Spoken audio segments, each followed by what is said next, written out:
No, it was just kind of disappointing all the way around. Boo. Boo. All right. Disappointing week. Books you don't want to read. That should be the title of this episode.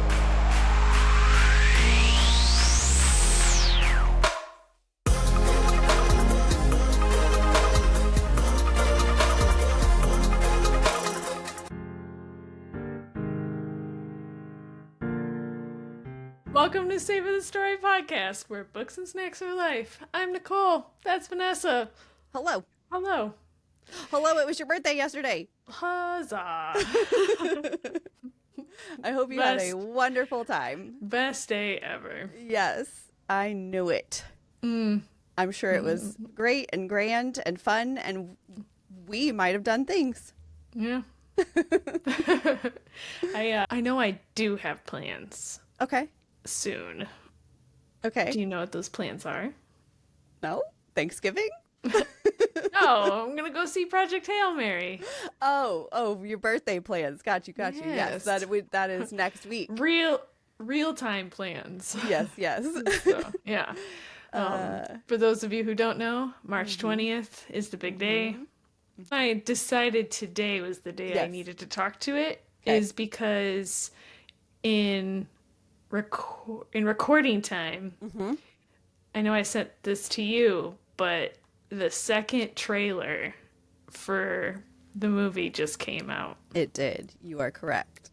Did you watch it? I did. And thoughts? I can't wait to see Rocky. I know. He's just so cute, and everything about it just makes me so excited. Right. Yeah. So I'm sure you've seen it, but right. Yeah, I liked because this one, Rocky is more prominent in it. Like, you actually get to see it. So I was looking around on the internet, and Andy Weir, the author, had done I think it was a podcast. Okay. Or an interview or something. And they're like, so why did you decide to show Rocky in... How would you do this movie without showing him? Well, I mean, in the preview or in the trailer. Oh, okay. Like, this one, he's very prominent. You basically get to see his whole entire body, whereas before you just saw the little finger. Yeah. So they're like, well, why did you guys decide to do that? And he was like, I guess Andy Weir said that showing Rocky was like wildly debated amongst everybody. Like, should we do it? Should we not? And the people who basically it came down to is somebody was just like, well, if people have read the book, they already know about Rocky. Right. And the second part of that was... I guess it's not really a spoiler, right? Like, I feel like, well, and in the first one, they've already hinted to the fact that he meets somebody, right, in the first trailer. So to me, I feel like, okay, show him. Like, okay. Yes. I do understand why it was debated, though. Oh, yeah. So I guess the second reason that it was debated was because basically they wanted to sell more tickets.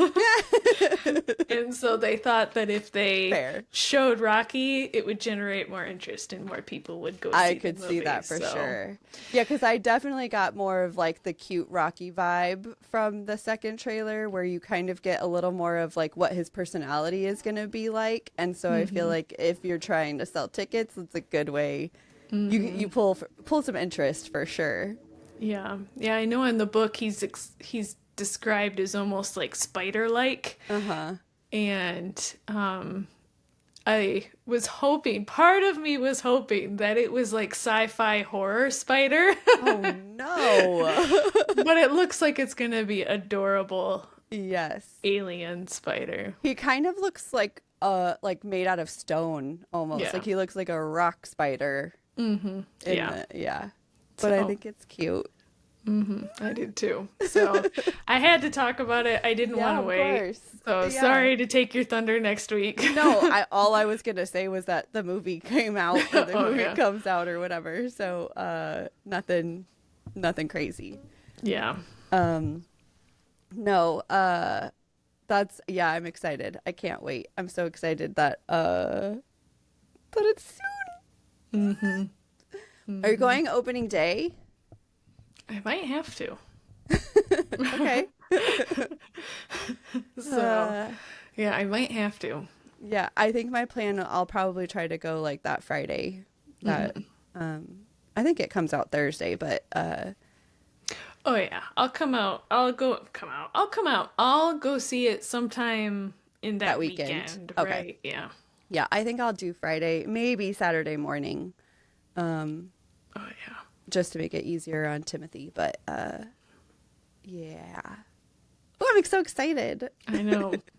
I'm still like, as I was watching it, I was like, yeah, I'm still not a fan of Ryan Gosling, but no, I'm also not I'm not a super fan of his, but also I do feel like what I've seen in the trailer, I feel like he's like, I think he'll be a good Ryland. Like I don't hate it. So yes, I agree. Maybe for a different reason, but I because think you already hate Ryland, so it doesn't matter. Yes, I already don't like Ryland, so it's on par that I don't like the actor who's going to play Ryland. It's like, all right, it just doesn't change my feelings. Yeah, right. Okay, that's fair.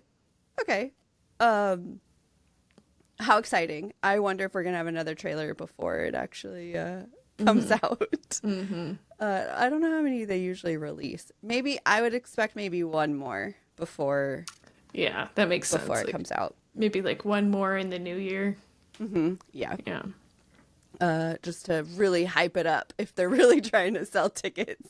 I have another new thing that's happening this week. Okay. The new Finley Donovan book comes out this week. Yay! I'm very excited. It's called Finley Donovan Crosses the Line, and it comes out on Tuesday. So I will be reading it as soon as it comes out, and I will review it as soon as we are back. Yes. Yeah. So soon.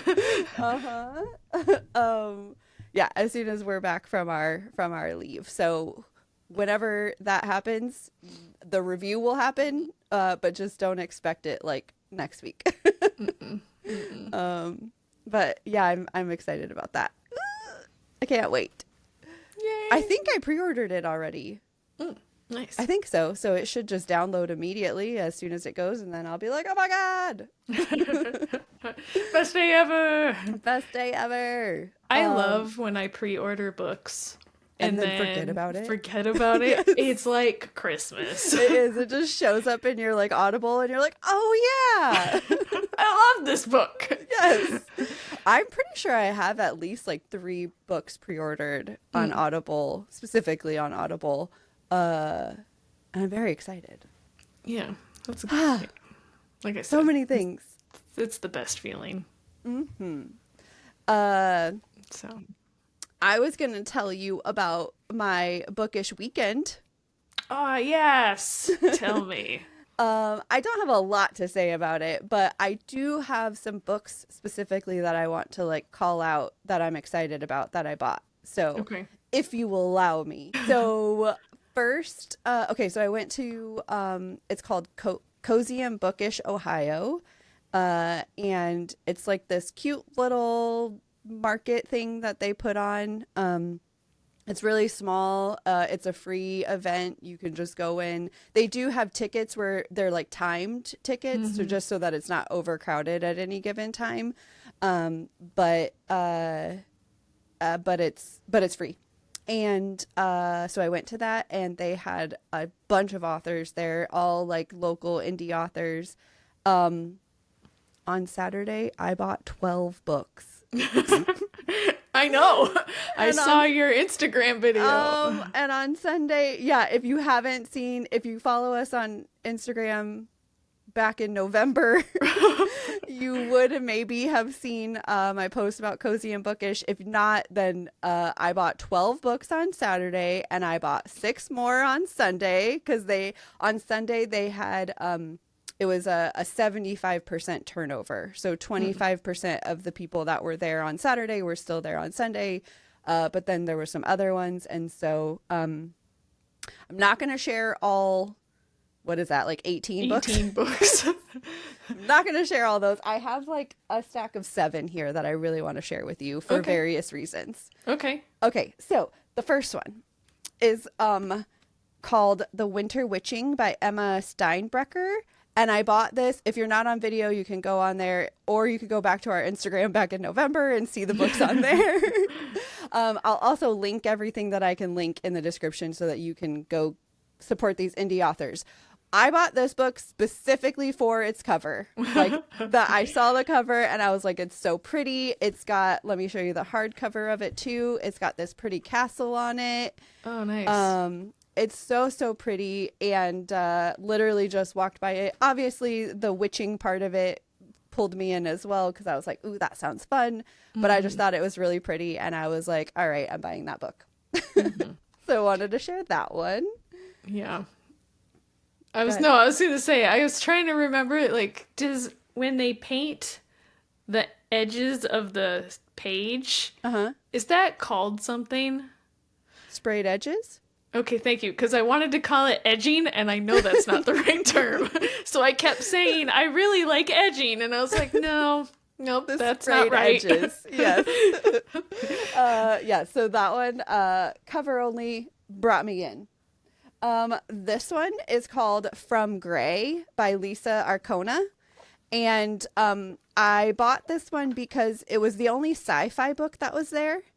And I was really excited after talking to the author. She was like, it's a light sci-fi, but it's a very sci-fi world that they're in. And so I was really intrigued by that. So From Gray, got that one. That one I'm excited about. This one is called Secret Santa by Amy Tackett. And this one, originally the cover pulled me in. And then I saw this bookmark that was sitting there, and it was she has a quoted Goodreads review on her bookmark. Yes, on the bookmark, and it just says, "My flabber has been gasted," and she said this review was left on Secret Santa on Goodreads, and I was like, all right, my flabbers have been gasted, I will buy that book. So she got me with that. My sister has already agreed to read this with me for this Christmas, so we will be sister book clubbing Secret Santa, so I will be reviewing it at some point in the future. Nice. The next one, we're not going to do that one yet. We're going to do this one. So this one is called Whispers of Evelore by Vera Kane. This one I bought solely because there was a sign that said, if Harry Potter went to college and had elemental magic. And I was like, all right, you've sucked me in. Yeah. So that one sounds really intriguing, because I'm like, all right, we've got some grown-up wizards and stuff, and then we've got or more grown, I guess, than Harry Potter. And elemental magic. I was like, great, I'm in. So there's that one. This one I bought on Sunday. It's called The Book of Kings by Cassandra Kelly. It's actually 2 people. So Cassandra is one person, Kelly is the other person, but they co-wrote it together. And so that's how they decided to put their names on it. Nice. But I picked this one up because Tim heard them pitch it to me, and he was like, oh, you should buy that book. So it is a dark romance. And she said, think Sons of Anarchy and Peaky Blinders. Okay. And so she, like, as soon as she said that, Tim was like, ooh, that one sounds cool. You should read that one. So I bought it. Nice. That one. And both of the authors were like super sweet, and yes. And then, okay, so here's my last 2. They go together. Okay. And I'm very excited about this because, okay, so they're called The Mountain's Crown and The Dagger's Tide by Michaela Dawn. Now, it's the same book with an alternate ending. So basically, the first chapter is the same in both of them. And then from that point on, it's if she makes one decision, this is what would happen. And if she makes a different decision, this is what would happen.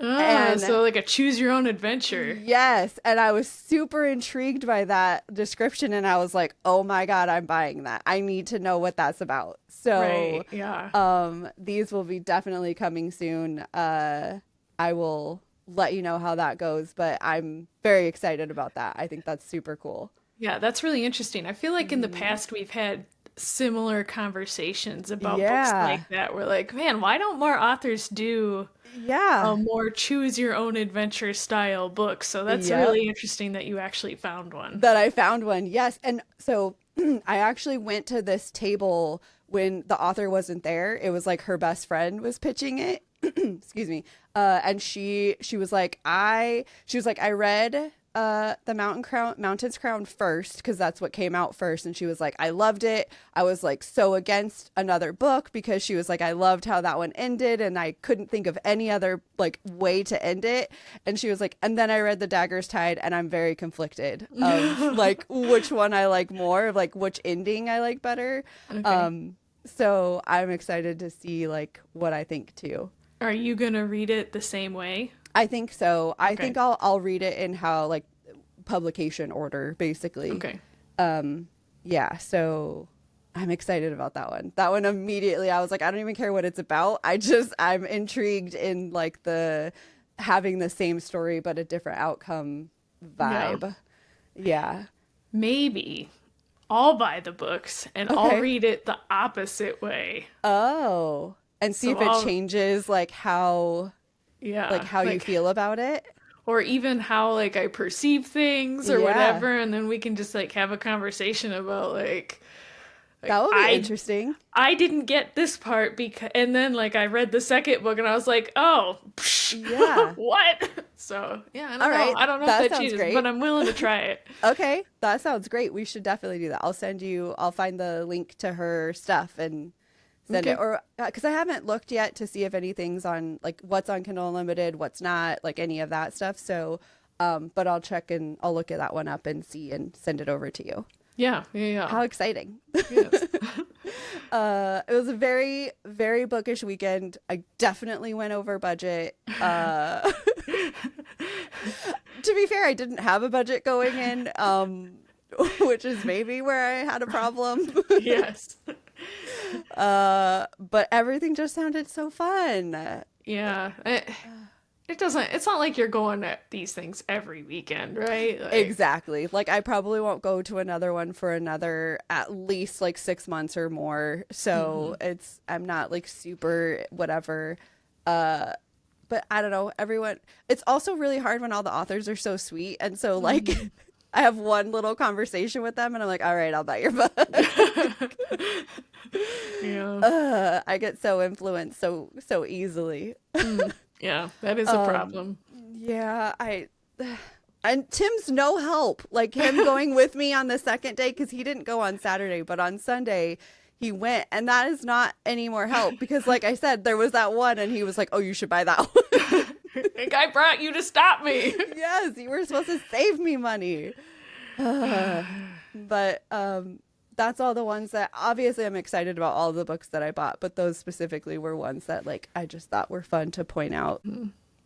That's all my bookish things for you today. Yay! Yeah, you had lots of book news. I forgot about that. So many book newses. So do you have any snacks this week? Maybe. Okay. First, I have to ask you a question. Sure. Are you going to use pretzels as your snack? I'm not. Because I feel like I need, what are these, Pop Daddy pretzels or whatever the fuck they're called? I opened the bag of the strawberry shortcake ones. And good Lord, I devoured it. Keep them away from me. My sister came over this weekend and I was like, here, try these pretzels. And she's like, what the fuck, Nicole? Like, why would you do this to me? Why would you show me these? And she bought some. Mike came back from hunting and I was like, here, try these pretzels. I felt like I owned stock. I was like, huh? I got my mother-in-law to buy them too. Oh, did you? Wow, yeah. She ordered them yesterday. That's so funny. Yeah, my sister got some. Mike came home and tried some, and he's like, "Jesus Christ, what are you trying to kill me?" And I Yes. was like, yes. Like, yes, I am. yeah. So I also have so those ones are my snack. The Okay. strawberry shortcake ones. Okay. I think they're seasonal, so I'm not sure that people will be able to get them. But like after listening to this, but I did also got the apple pie ones. Oh yes, I did try that one. The Dutch apple pie. What flavor they are? Yeah. Yeah. Did you try them? Yes. And am I gonna be sad? Are they good? No, they were pretty good. Yeah, they taste very appley. Okay, I was like, oh, I'm gonna save them until we eat, because I have like the strawberry shortcake ones, and then I have the street corn ones. I have those two open, but I have like 16 bags, and I don't want to open every single flavor, so I have to eat those first. But I also have to pace myself so I don't eat an entire bag of pretzels. Yeah. On Saturday I did eat Sunday I ate the entire bag of the garlic parmesan ones, but those ones are my favorite. Those are ones that I buy like regularly in the grocery store. They're so good. So yeah. That was the only flavor I didn't buy online, because I knew I could get that anywhere, and I know I like them, and we like take them up to the cabin, we eat them at home, and it's like stuff like that. And I was like, no, I want new flavors. Okay. So did you just pick and choose out of the bucket which one you wanted?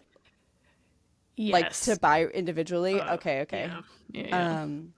They were delicious. Yeah, we bought the whole bucket, which is what I also influenced my mother-in-law to buy. Tim ate the hot sauce one in one day, like immediately. He loved that one. Oh, nice. And we hadn't tried that one before.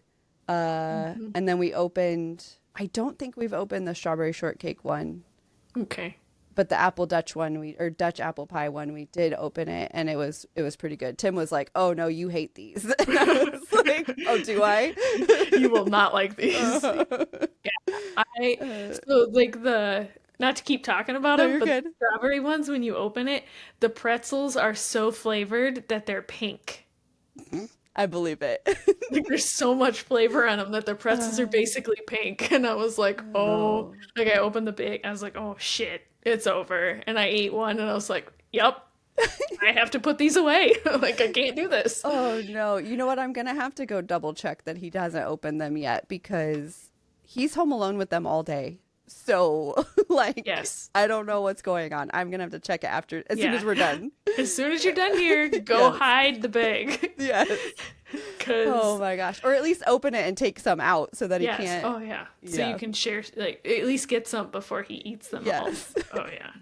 Oh, gosh. No, I had considered doing pretzels as my snack, but I assumed maybe you would, but also I had something else this weekend that I can't not use. Oh, yes. Which is loaded waffle fries.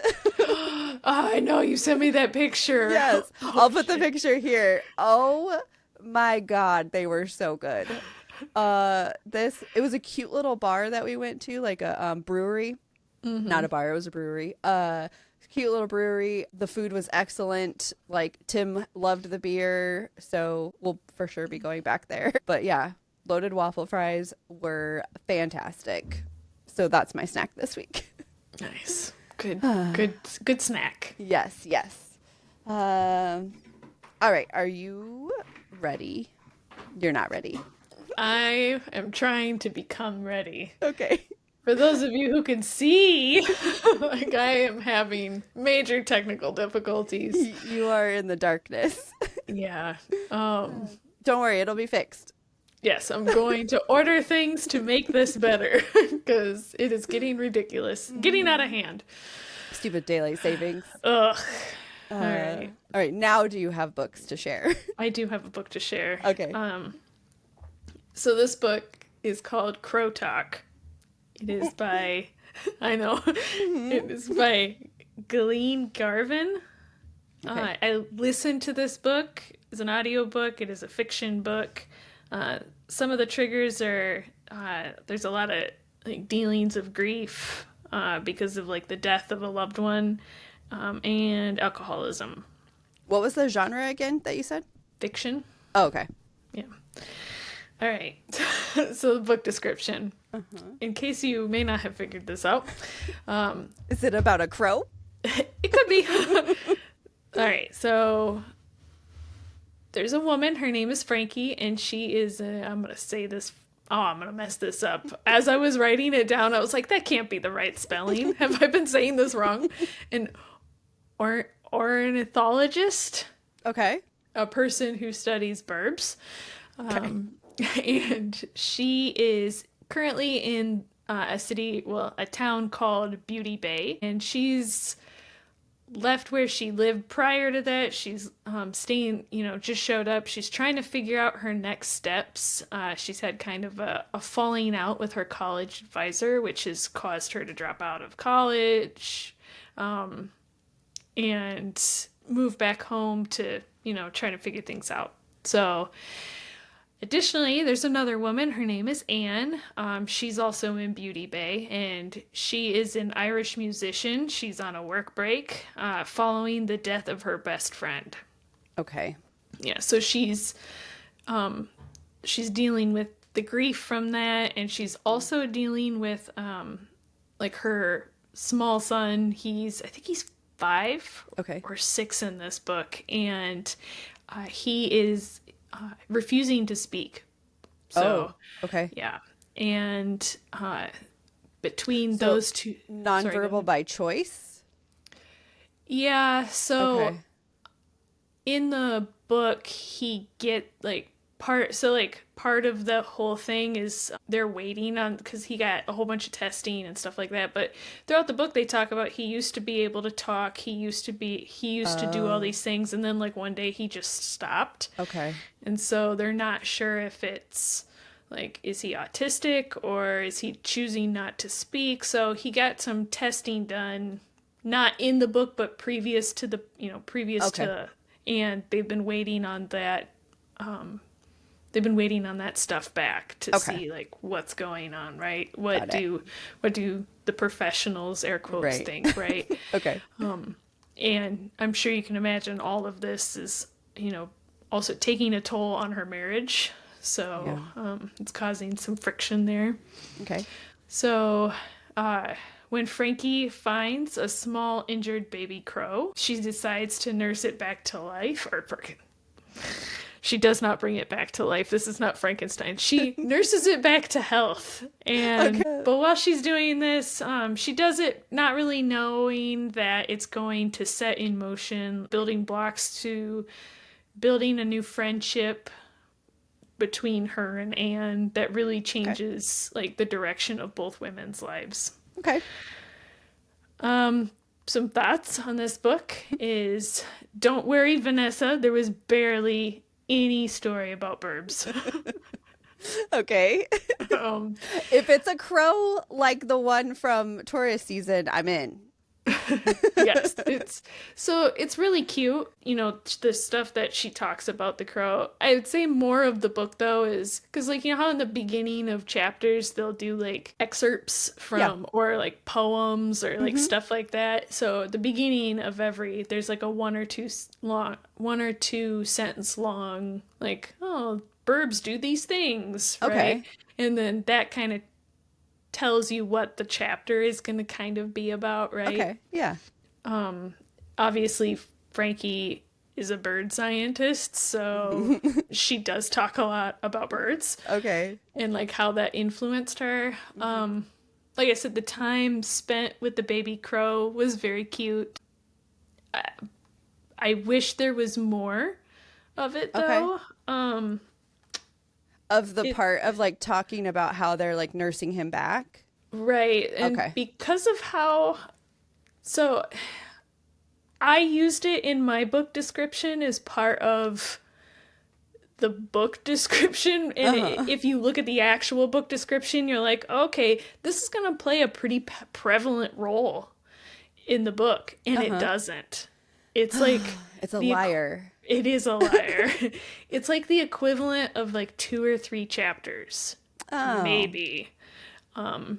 But what, so, and I'm torn, because while I wanted to see more like, oh, this is a cute little baby crow getting nursing back to health and stuff like that, you know, she talks about how like in order to release it and have it be rewild, she needs to spend limited time with it. And I get that, and I agree with it. So, but this is like, a book, right? So she's like, it lived in the, you know, I put it in the bathtub, and you know, like only came over to feed it, and I left it alone the rest of the time. So when I say it plays a very minor role, I'm not joking. Like, don't read this book if you think it's gonna be like a cute, like, oh, I nursed helping this animal. Yeah, and it has like an adorable personality, and you know, like stuff like that. All right. So, like I was saying earlier, there is a lot of bird facts in this book. Frankie talks about birds a lot. You know, I like birds. Right. So that didn't bother me. Okay. But I could see this is not a book for me. That one, the whole time I was listening, I was like, Vanessa would not like this book. No. But if you are like not in like a bird person, or you don't care about that stuff, it's kind of, I could see how it could be like, okay, I'm over the birds. I'm done. Okay. I'm done with these. So, also, there's a lot more going on in this book than what the description leads on, right? Oh, okay. I wanted to hear, like I said earlier, you think you're getting in there like a bird, and they're like, these two women are gonna like create a friendship based on a bird that they rescue together or something, and they're gonna like be best friends for the rest of their lives or whatever. But this book really more focuses on Frankie and Anne's past and their problems in the past. And the friendship is really, I felt it's like a background plot point, like more coincidental than anything else, which was kind of annoying to me. Yeah. So the whole book focuses on that, just like their past, and because the whole book is dedicated to that, you get to the end and it's like a sprint to get through like I don't want to say the fix, but the resolution to all the problems that these women have. There's like an hour of the book is spent talking about that, right? And everything just kind of like wraps up with a bow. And it's all just like at the very end, just like, all right, we're done. It's all good now. Okay. Yeah, and it's almost like a 180. Like, all these problems are happening, and there's, like, you're almost like, man, am I going to learn? And then the last, you know, people have, like, a change of heart. Problems are instantly solved by other people. Like, it was just... I was disappointed. I was disappointed because I thought the pacing could have been a lot better. Okay, so those are my thoughts on the book. Okay. Because I listened to this, normally I don't do this, but I did have some audiobook thoughts. All right. Uh-oh. I was not a fan of the narration. I don't necessarily think it was the narrator's fault, but like in this book, I'm going to flip-flop here. Anne is a singer, an Irish singer. Okay. And there are parts in the book where it's supposed to be a song. And the lyrics are just spoken, but it's not like they're spoken lyrically. They're not they're not lyrically spoken. They're not, but it's just kind of like the emphasis is different. Okay. And I can't speak Irish, and I would do like a really bad job of like, but instead of like singing, which I also am not sure I would have been totally down with. Right. So I don't know what the right answer is, but it was what just like, but she all of a sudden was talking and, you know, blah, blah, blah. And then she'd be like, and aleli, la, la, la, la. And I was like, whoa, I don't know. I don't know that I like that. I wonder if it would have been better if they would have even just put a little bit of like background music to it or something. Like still speak it. Like you don't have to sing it, but at least give it some sort of something. Yeah. Yeah. So, and it was just kind of, I didn't give it when I did it, wasn't even doing it justice because I think it sounded beautifully. Oh, yes. It's more of it's more monotone than what I was doing. So it was a little bit strange, but interesting. I mean, and she does speak Irish and sing Irish and stuff. I looked up the narrator. I wish I wrote her name down. Jeezy Pete's Nicole. I don't think she's Irish. So I couldn't tell you if her pronunciation was right or anything else, but it sounded... To your American ears? To my uncultured ears, it sounded fine, I guess. The other sticking point I had was I didn't like the child's voice. Oh. I think it was, you know, how like sometimes that's overdone to where it's almost like all children have a baby voice. Yes, I think you've said that before, that you a lot of times don't really enjoy the child voices in narrated books. So yeah, yes, that was in Jurassic Park. Oh, that's right, you did say it in Jurassic Park. Yeah. Yes. Yeah, I'm not saying like they have to speak like adults, but I don't like it when they have baby voices either. Okay. So I guess one more thing about the book. I had a second or whatever. Go back. I had to go back. Okay. I'm going to tie this in. So I gave this book a 2.5, rounded up to 3. And it ended up being the main thing was I didn't really feel that this book was about anything in the description. I didn't feel like it was a book about friendship. I didn't feel like it was like a book about healing a baby burb. I didn't feel like it was anything that it was 2 women's problems and then they're solved at the end. That coincided at some point or whatever. Right. Like, yeah. Yeah. Okay. So, I don't, like I said, 2.5 rounded up to 3, and I don't even know if it was something where I would ever recommend this book to anybody else. Yep. So. Great. Sorry, Eileen. Well, are you ready for my review then? 'Cause maybe. I don't know if we are. All right. Well, so I had to, again, I did not have this book planned for today, but the book I did have planned for today, I did not write a review for yet. Vanessa. So I had to swap it out for one that I have already written, and here we are. So I'm going to do The Sundown Motel by Simone St. James. It was a sister book club, and I listened to it. It's a mystery thriller paranormal is what it says it is, but we'll get there. Okay. Okay, so 35 years ago in 1982, based on book timeline, we're in 1982, Viv Delaney goes missing without a trace. She checked into her night clerk job one night at the Sundown Motel, and that was the last time anyone's seen her, dead or alive. Basically, they went and looked for her, and the trail went cold, and ultimately became a cold case after however many years or whatever of trying to find her. No sign. So now we're in 2017, and Carly's mom, who is Viv's sister, so Viv is the person we met in 1982. Now Carly is her niece, but Carly's mom has just passed away, and Carly is now determined to find out what happened to her aunt all those years ago, because she never really got an answer. Her mom never really got an answer, obviously. So now that her mom's gone, she's like, I'm going to go figure it out. Mm-hmm. So she makes her way to Fell, New York, which is where her aunt went missing.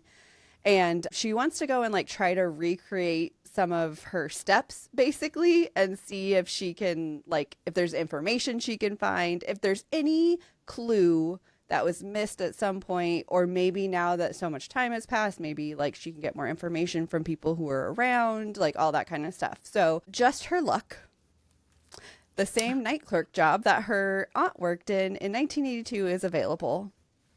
Oh, coincidence. And so Carly takes the position and starts to uncover some secrets of the motel and begins to find out exactly what happened to her aunt. Okay. Is it paranormal because she does time travel? No, there's no time travel. Is it paranormal because there's a ghost? Yes. Yeah. Second guess. Yes. There is a ghost. That's kind of what the secrets of the motel are that she starts to uncover, is that there's ghosts. But the ghost. Okay, well, we could start there with the paranormal part. The ghosts play a very small role. Like based on the description of what they gave us, I feel like you should have gotten more ghosts, and you get some, but it's much smaller than I expected and wanted. So, okay. So one thing, so I stated in the description that she got the job that her aunt had, like the same exact night job or whatever.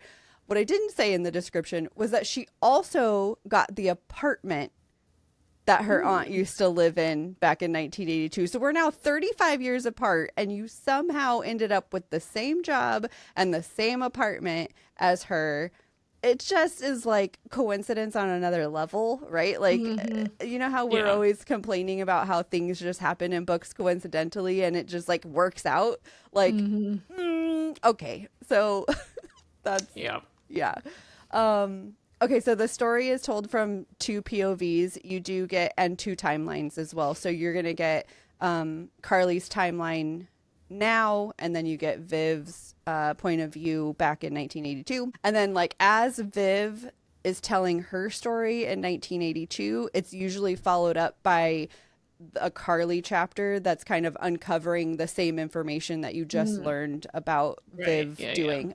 So I'm going to give you non-spoiler review first, and then I'm going to throw some spoilers in that I'll give you timestamps so people can skip. Okay. So my non-spoilery review, other than the fact that it's very coincidental, it was mostly boring to me. Ugh.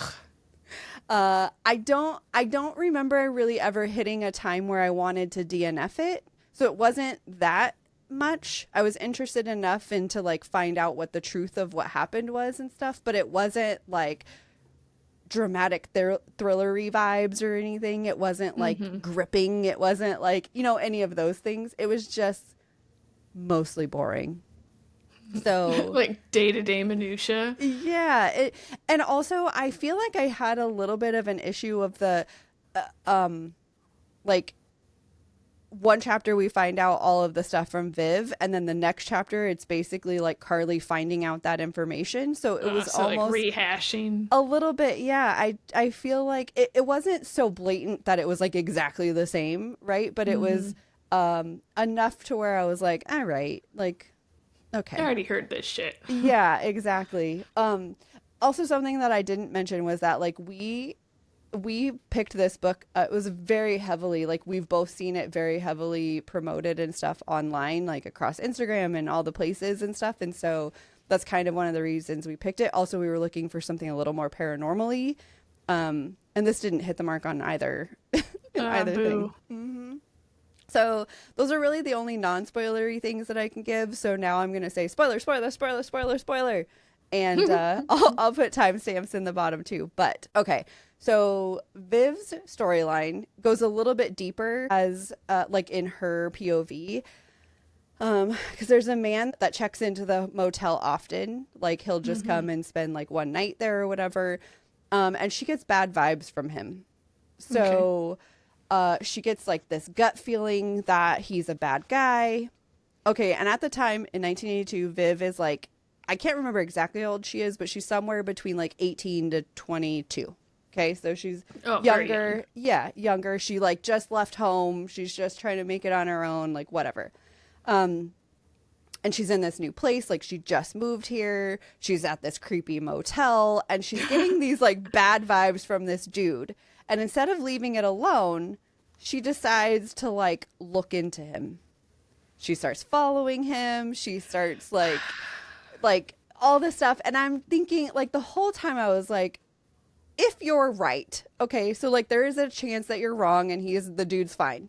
Mm-hmm. But if you're right and the vibes are there, like whatever, you're following this dude that could be a fucking serial killer and you're just following him around as a fucking 20-year-old. Like, what are you doing? Like, that was wild to me. Right. Yeah. Because you said 82. It's not like there's the internet. Right. It's not like there's cell phones. No. It's not like no. GPS is invented. Yeah. You know, like no. And she's literally like following him around, like lurking in his neighborhood and stuff. And I'm like, bro, if he finds you and you're right, you're going to get murdered. Like, what are you doing? Mm-hmm. So yeah, I didn't love her storyline very much. Like, there was a lot of things that were not believable across the board, but like, okay. Yeah. Go ahead. I was going to ask, is the ghost her? Vivian? No. Okay. No, the ghost is not her. But I am going to talk about the ghost a little bit here in the spoileries. We didn't really get much from them, other than like an occasional sighting, or like one of them is like coaxing the girls in like a direction. Like, that's about it. I wanted way more ghosts than we got. They didn't help the story. Like, what I thought was going to happen was that they were going to help the story. They were going to like help Carly solve the murder, or like they were the ghosts of the girls who were like serial killed. Yes. And they're like, I must avenge myself. Yes, exactly. That's what I'm expecting. Yeah. I was expecting way more from them. Yeah, I wanted them to like help solve, not the murder. I said the murder, but I didn't mean that. What I meant is just help them solve whatever. Like, I wanted them to help her solve, like, as she's trying to figure out what this guy is. Like, is he a serial killer? Is he whatever? Like, help her find out that, and then help Carly find out what happened to her aunt. Like, I wanted them to whatever. And you got like little pieces where like the car would stop because the ghost turned it off and like said, you can't leave, or something like that. Or like a light would flicker. And I'm like, give me something more than that. Like, I need the ghost to come out and be like, bitch, go over here. Yes. Like, show yourself. Yes. So I feel like it definitely would have been more interesting if we got more ghostly things. Okay. I was very disappointed. Yeah. So that's the end of the spoilers, unless you have another question. So when I first finished this book, I feel like I was around 3.5. Mm-hmm. And then my sister and I talked through a lot more, and I ended up at 2.5. She ruined it for you. Yeah, we both, like, as we started talking, because like my enjoyment, like, I thought it was fine, like, whatever. And then I started talking to her and I was like, you know what, you're right, that was more boring than I let on. This makes me angry. Yes, I feel like I was kind of like duped into believing that it was better than it was, because like of how I felt right at the very end. But even the ending I didn't really like. So I don't know what I was thinking when I first rated this book. But we're sitting at 2.5 now. I will round up to 3. But okay. Yeah, like you said with yours, like, it's not something I would ever recommend to anybody. Especially not somebody looking for something paranormal. Oh yeah. Yeah. No, it was just kind of disappointing all the way around. Yeah, boo. Boo. All right. Disappointing week. Books you don't want to read. That should be the title of this episode. Well, that's why I decided to throw in the indie books, because then like that gave some more options. There you go. All right. Are you ready for our question? Mm-hmm. Okay. I added some more this weekend. Oh, yay. I keep saying I'm going to send you some, but well, it's okay. All right. Does a good twist excuse bad writing? No. No. Because what if the bad writing causes the twist? Right. Yeah. I don't think, like, if a big twist comes in and I'm like super shocked or whatever, that's not going to make, if I'm already mad at it having bad writing, I'm just going to probably be like, what the fuck is this? Right. Yeah. I feel like I've said this before about books, but I'm not a fan of heisty books. Uh-huh. Not even like movies either. Mm-hmm. Like, a good example is like the Ocean 11 book or movies. The Oceans book. Like, I said it again. What's wrong with me? Like, yeah, the Ocean's 11 movie. You know, like movies like that where you have all the information up front, and then at the end you're like, how did they do this? And they're like, oh, all this stuff was going in the background that you had no idea of. Now, I will give Ocean's 11 credit because they did have like Easter eggs throughout the whole thing where you're like, oh, now that I see I've watched it again, I can see some. Right. Yeah. If I had known that before, I would have been able to see that and be like, oh, I see what's happening. So stuff like that I accept, but once you get into the heist things where I think like maybe the Ocean's 12 one, whatever one where they steal the egg, is that 13 or I can't whatever, remember. Ocean's 45 or something. Yeah, exactly. Like all of it is happening in the background and they're like, oh yeah, we did all these things. And I'm like, yeah, but there's nothing in this where you could even say like to suggest I could have even guessed based on this, right? Based on writing or vision or whatever, right? So I think it's a fine line. Okay. That has to be drawn there is what I'm getting at. And okay, that's fair. It's hard to hit, right? Yeah. So yeah, I can not agree a lot of with books that. That could do that. So. Yeah, I can agree with that. Yeah, I think I just feel like if it's bad writing, I don't think the twist, even, I can't imagine there being a really good twist in something that has bad writing, because that you didn't get me there to believe a twist. You didn't get me there to like even be twisty, I think. Like, unless it's bad writing, and then you're like, all of a sudden you're like, and then the world turned upside down. I'd be like, oh yeah, that's a pretty big twist. Like, okay. Right. The poles swapped. Like, no. Yeah, that'd be a pretty big twist. But yeah, I don't know. I don't think it definitely can't fix it. I think bad writing is just bad writing, and you're not you can't get past it. Yeah, you can't recover from that, even if you have like one aha moment or, one good chapter does not excuse a whole book of just like bullshit, right? Yep. I agree. All the listeners, please let us know what you think. Yeah. Like if I'm wrong, tell me. Yeah, like exactly. If you have a book example that's not heisty, that's right. You're out already. I'm out. But yeah, if you have a book where you're like, yeah, the writing isn't great, but it turned out awesome or something, like I'll give it a try. Or you were really shocked by whatever twist happened, or right, yeah. So yeah, I'm interested to hear if you guys have any thoughts on that. Yeah, if you have a recommendation for one that does not fit that mold, let us know. Reach out to us everywhere. Savor the Story Pod @gmail.com, or on the websites, or on Instagrams, or on TikToks, like Savor the Story Pod everywhere. Go see us, go talk to us, go recommend things to us, tell your friends about us, give us all the likes and shares and updates and all the things, please. Do it. Okay. Do it now. Do it now. We love you. Bye. Remy says too. Yes. All right. I'll see you guys later. Bye. Get out of here.